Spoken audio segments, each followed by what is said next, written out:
Ato ning hinluan mga kaibre kay sayang pod wa ko kaadyo nakadung aning dapita kay karong simanaha murag mag 101 bitaw.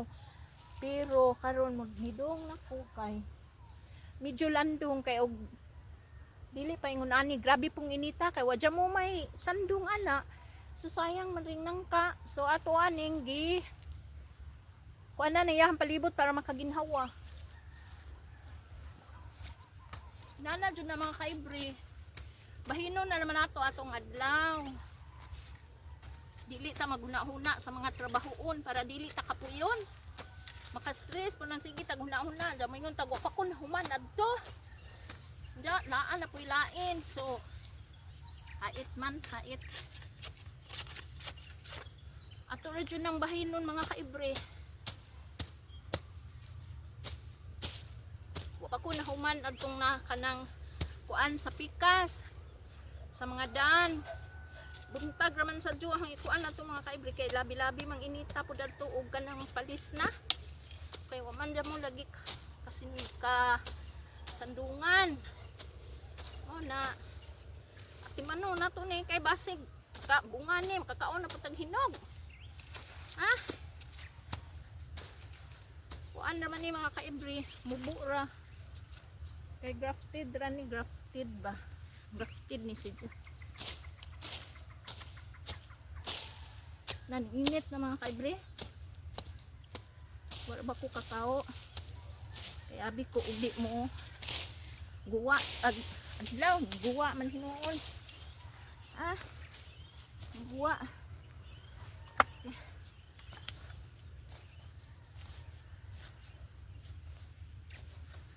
Ang kaginhawa.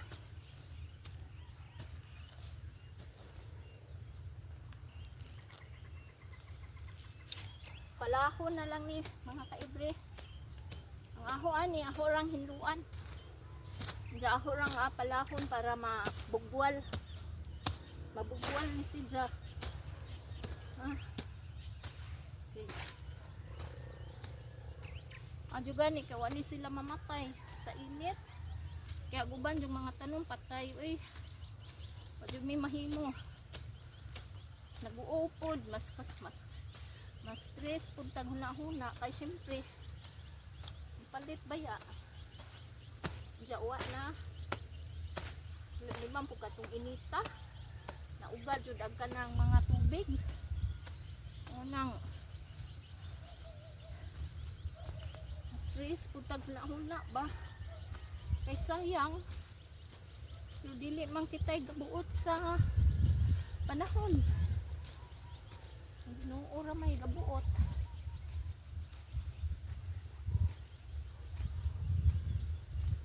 Daghan siya dalid.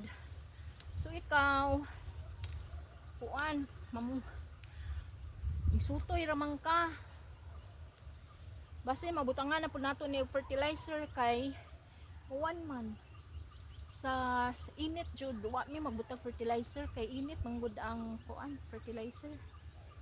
Mo lang. Wa jud mi gabutang.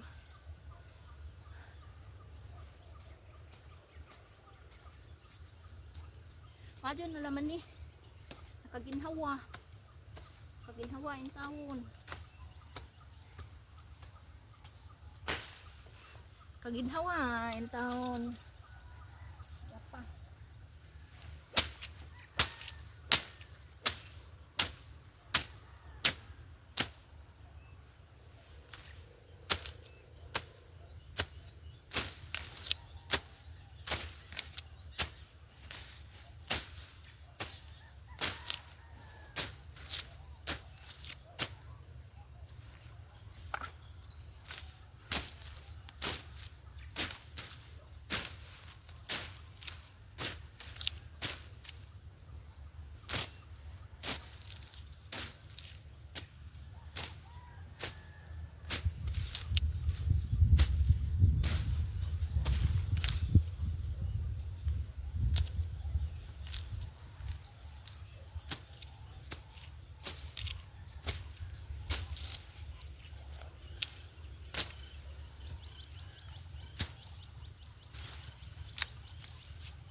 Uy, daghan dyan mong sagbot. Tara man to. Dahil sagbot ring kaduha. Dahil sagbot. Ari. Oh. Labi po na.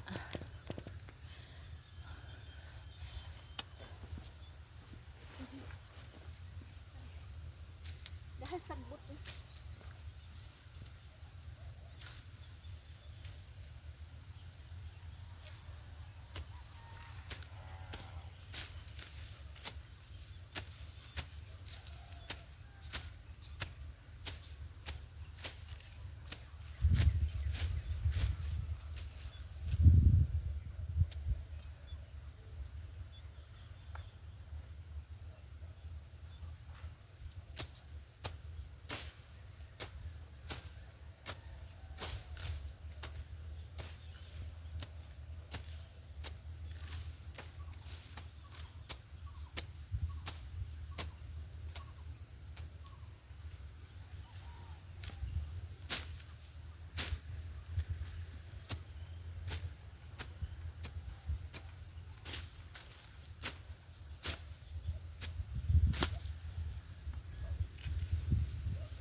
Salingawa po. Uy.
Duha na yung hinlo. Duha na dyan yung nahinlo. So, adto na punta sa ikatulo.